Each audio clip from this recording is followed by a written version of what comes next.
Trump, the good, the bad, the ugly. The following message is not an endorsement for any politician about to be mentioned. It is simply a breakdown of how sick and psychologically messed up we are as a people. The objective of this presentation is to point out how we've been misguided for so many years, and now SPVTOP is going to present things to you from a totally different standpoint than you may be used to. Please take time to listen to this message with an open mind, and you will begin to see things like you never saw it before. Put on your seatbelts and prepare for the ride of your life as we delve into modern-day politics. We cannot be cured from our sickness if we don't first acknowledge our illness and then take the necessary steps to fight the disease. Trump, the good, the bad, the ugly. The good.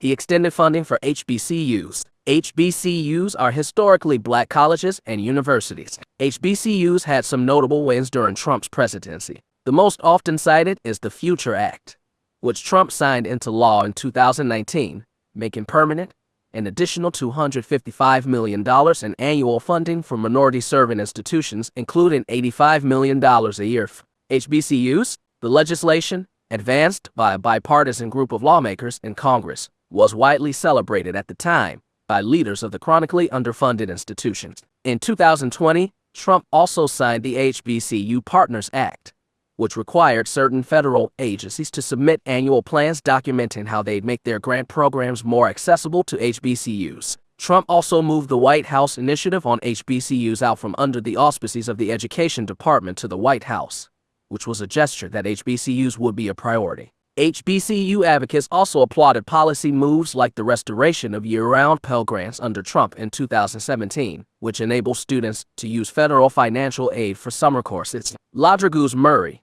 Senior Vice President of Public Policy and Government Affairs at the United Negro College Fund, an organization representing private HBCUs, credits Trump with raising the profile of HBCUs by repeatedly talking about from the pulpit. During his presidency, Trump brought up HBCUs even in unlikely places, like states without HBCUs. He maintains that no president, no matter what their race was, had ever done that before. He speaks more truth than any other president. Trump is very controversial because he speaks a lot of truth, even though he exaggerates sometimes and the Democrats like to call him a liar. The fact remains that a lot of the things that he mentions are true, and most are too lazy to fact-check him. For example, in one interview, Bill O'Reilly asked him, "Why do you hang out with that Putin guy?" Speaking of the Russian president, "Don't you know he's a killer?" Trump said, "Bill, you act like America doesn't kill people too." Another time he came out with a public statement that Big Pharma is ripping off Americans with these high drug prices. He said if Americans were smart, they would buy their drugs from Canada. Visiting the graves of fallen soldiers, someone overheard him say, "What a waste of life. They could have been businessmen." And I agree. What are U.S. soldiers doing in foreign countries where we're not wanted? Most say they're defending our interests, but the reality is they're protecting the interests of private multi-billion-dollar corporations who, in most cases, are raping and stealing the natural resources of some black or brown nations while getting paid minimum wages. When Trump caught the COVID virus, his doctor gave him a special shot. He soon after came out and told the world the name of his special shot: hydroxychloroquine. The CDC shut it down by purposely overdosing a horse with the same drug Trump took and had told us to take to scare us away from that particular drug, and instead gave us an experimental new drug full of side effects. During the presidential debate with Kamala Harris, Trump spewed out information on how they're working on legalizing murder or aborting babies at 7, 8, 9 months, and in some cases even after birth. The Democrats said that's a lie. He even mentioned that the previous governor of Virginia is on record defending this procedure. A little bit of research, a quick Google or YouTube search would prove that Trump was telling the truth. By the way, that governor's name is Ralph Northam. Trump tells the world what he's thinking and doing on a regular daily basis by tweeting via X, formerly known as Twitter. One thing I really appreciated and enjoyed during the Trump administration was how straightforward he was when he spoke to the people during interviews, in his speeches and his tweets. Pretty transparent. With Trump, you don't have to wait for the news to cover a story about him. He'll tell you himself. Like when he recently got shot. Everyone was waiting to hear how he was doing, and the same day, a few hours later, as I predicted, Trump put out a post himself sharing his near-death experience with the world. How transparent is that?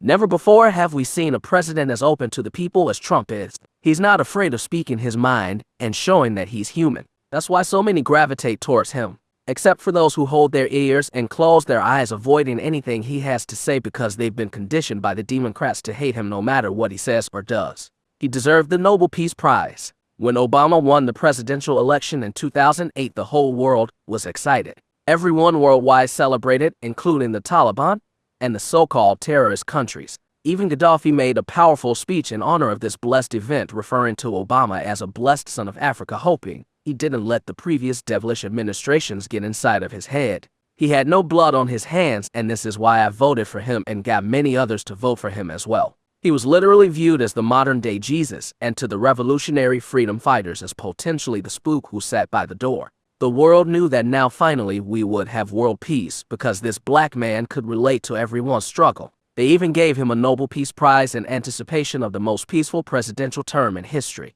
3 months later, he became Obama the Bomber, killing all who dare expose the evils of America. He became known as the drone president, killing masses of innocent people in Africa and the Middle East. Edward Snowden was one whistleblower who exposed this, and Obama hunted him down relentlessly.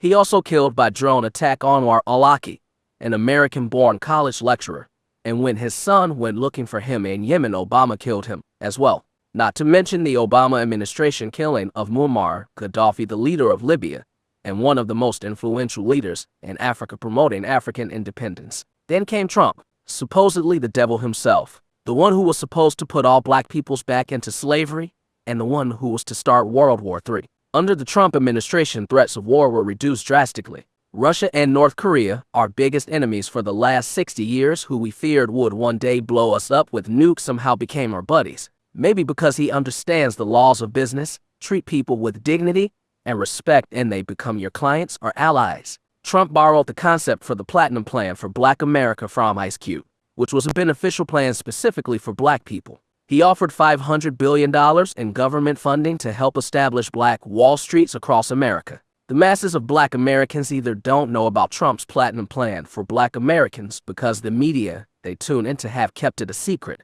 or have rejected this plan, seeing it as a lie, having been conditioned with their undying loyalty to the Democratic Party. Trump made a historical offer and then said to the African American community, "What do you have to lose?" But 90% of black voters chose to vote for someone who put us last and made it clear that they weren't going to do anything specifically for us.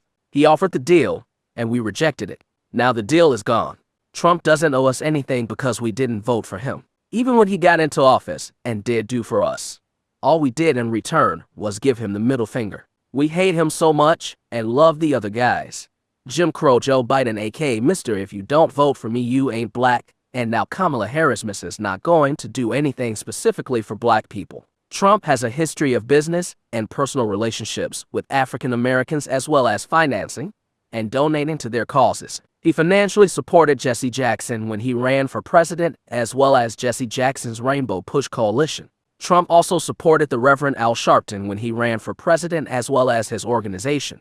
He was close friends with Russell Simmons, Michael Jackson, and Mike Tyson, supporting them through good and bad times. When the great Nelson Mandela was released from prison, black leaders wanted to bring him to America for a multi-city tour in celebration of his release. They were unable to secure a plane for him and his delegation. Once again, Donald Trump to the rescue, sending one of his personal jets to pick up and service the soon-to-be president of South Africa. He made it possible for Nelson Mandela to embark upon a nationwide tour of the good old USA, which aided in raising funds for Mandela's cause. I remember the Bush administration offered to host Mandela if he denounced Yasser Arafat, leader of Palestine, Muammar Gaddafi, leader of Libya, and Fidel Castro, leader of Cuba. He refused to denounce his revolutionary brothers who supported him, so they made it difficult for him to book a plane. Once again, Trump to the rescue. The only reason why so many of Trump's black leader friends have turned their backs on him after all he did for them is because he don't support killing babies, aka abortion, and he's not down with the LGBTQ movement,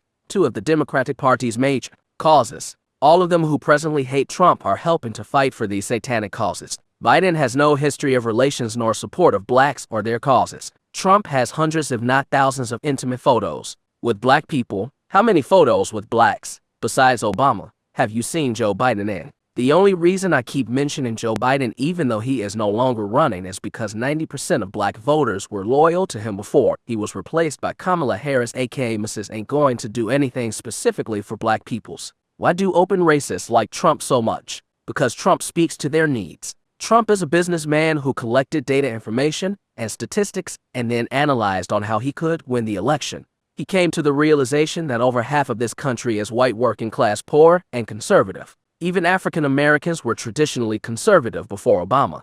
As a matter of fact, the immoral decisions of Obama is what drove many towards the Republican agenda. Trump ran on securing the borders and making America great again, meaning recreating jobs and manufacturing in America and not sending all of our finances and jobs abroad. He started out relating or appealing to white Americans and the working class poor. The Democratic Party sent a memo to black Americans that Trump's plan was to put them back in chains, aka slavery, and most believed them. 90% of black voters voted against Trump, but he won anyway. This was a dark day for black Americans. Many prepared to go into bondage. The first thing Trump did when he got into office was to take down the Obama administration's LGBTQ or gay propaganda from the White House website.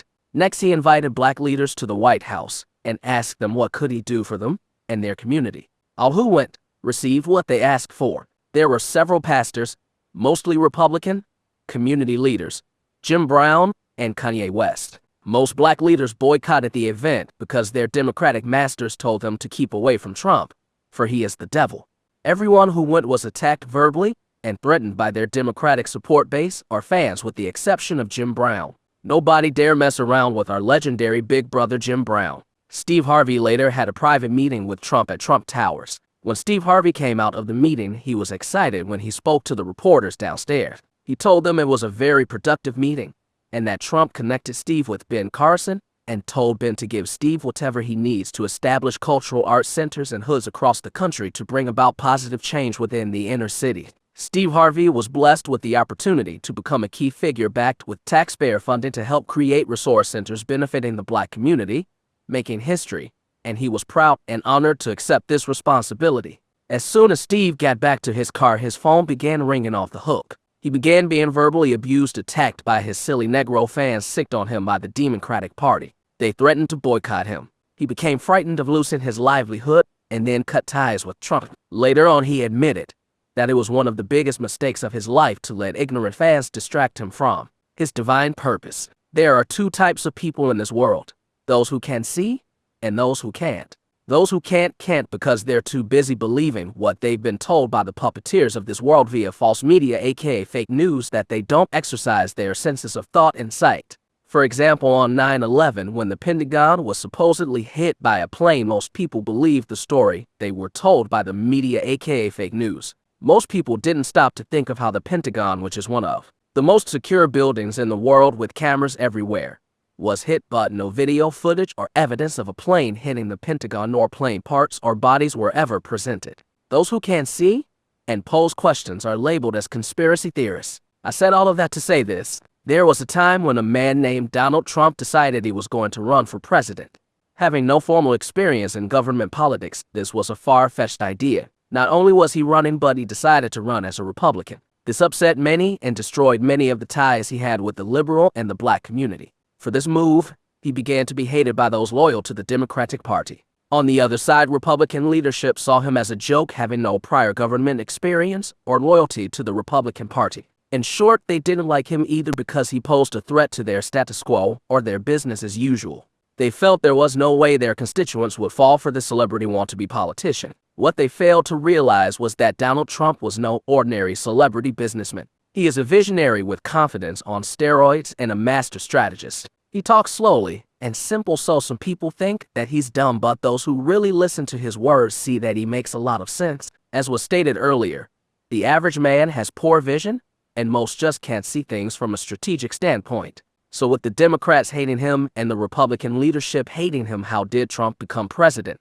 Teflon Don don't care about what other people think about him. He was raised to be tough, disciplined, and about his business. Trump sat down and figured out how to strategically secure the position of president of the USA. He was not happy with the direction the country was taking, so he ran on the slogan of "Make America Great Again." If you remember, Obama ran on the slogan of change, and he did bring change, but not necessarily the change most of us voted for. I didn't vote for the homosexuals and trannies and abortionists to take over the country. It's funny how when those celebrity influencers who express some degree of morals in their representation, they are classified as crazy madmen and conspiracy theorists, like Trump and Kanye West. There are those who know and those who don't know. Those who know realize that the key to success is getting to know more, and this group makes up the leaders. True leaders study from the cradle to the grave so they can learn more to become greater leaders. They are never afraid of and look forward to future challenges. They are open to suggestive criticism and are not overly emotional.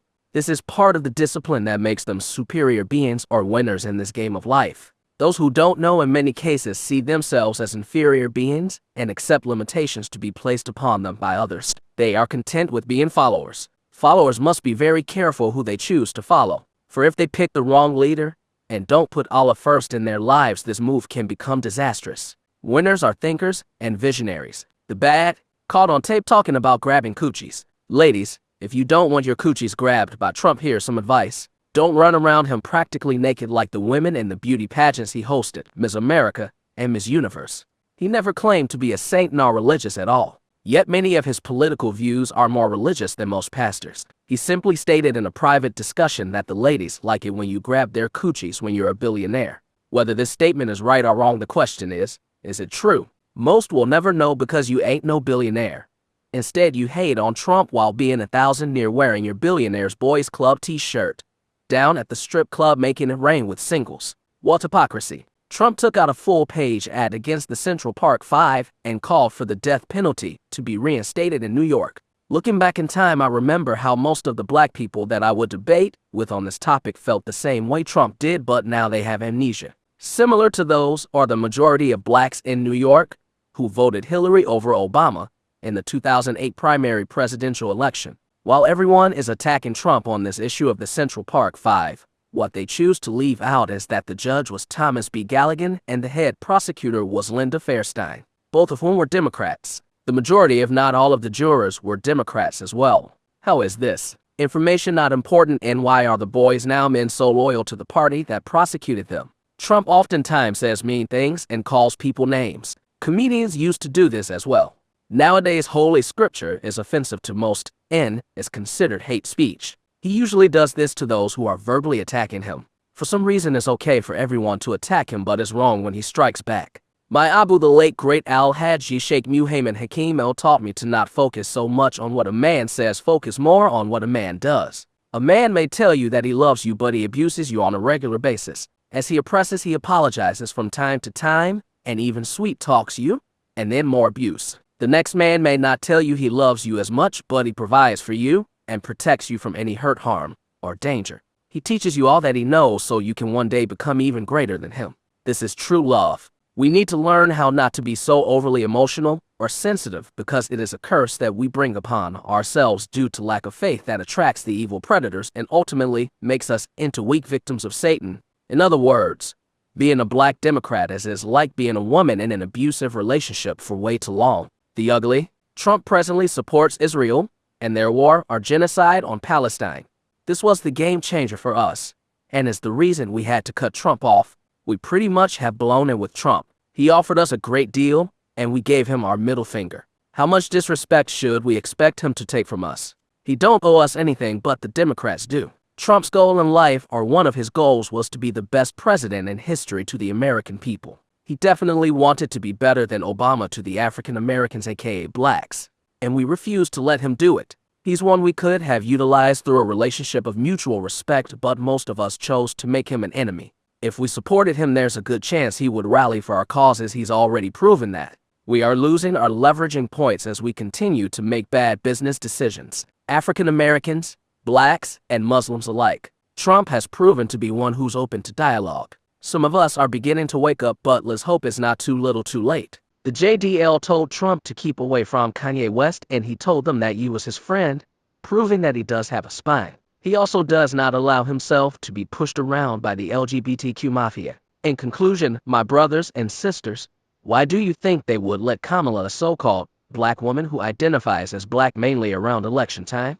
Why do you think they would let a woman of color become president when they didn't even let Hillary, a so-called white woman, win? Why would they pick a black woman who was not popular as vice president and was forced to drop out of the last presidential primary due to a lack of popularity? Why? Because they intend to use her the same way they used Obama to spread homosexuality to transgender, our children, to abort or murder over 350,000 black babies yearly, and to declare war on African independence. They used Obama to kill Gaddafi to destroy the rise of African independence, and now they plan to use Kamala to destroy the present-day real-life Wakanda being established in Burkina Faso, Mali, and Niger. In other words, they need a black face to go destroy the motherland so the West can continue to rape her of her natural resources as opposed to establishing a genuine relationship of mutual respect and fair trade. The sad part is 90% of black voters are voting in favor of this evilness, and many of our black youth in the military will be in front line to fight a war against this rise of African independence. We will cover this in more detail in the near future. Hopefully you received something positive out of today's message, and you can appreciate the value of its content. Wait a minute, this just in. Trump has just met with the Muslim delegation and has promised to stop the war in Palestine and in the Ukraine. Kamala is not offering this deal. This war did not start under the Trump administration, but under the Biden-Harris administration. They watched and continuously supplied Israel with weapons and bombs to commit this genocide. Trump has no blood on his hands connected to this war on Palestine or Ukraine. The Muslims endorse Trump. This is a game changer. Trump has a history of living up to his promises. Hopefully he will live up to this one. We are obligated to make our contribution in support of this cause, for it can help save thousands and thousands of lives. Right now, for those who are voting for Trump is being on the right side of history. Vote for Kamala and you will be on the wrong side of history. For all of you naysayers who say that Trump is lying about stopping the war, and we're just stupid for believing him, it's not that we put our faith and belief in Trump. All glory and praise is due to Allah, the God of Jesus. But we do recognize when an opportunity presents itself and we are prepared to take advantage of the deal presented.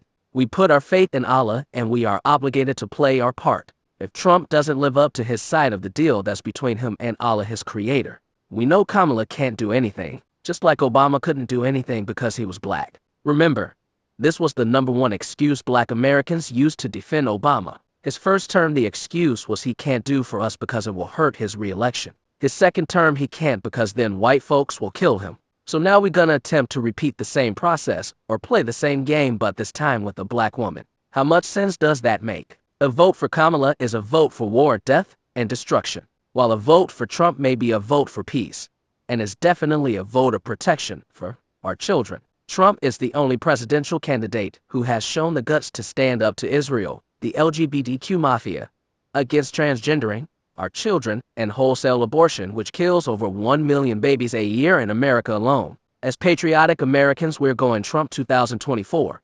I be the one Sheikh DFSPVTOP. SPVTOP for life, peace, and love. Assalamu alaikum.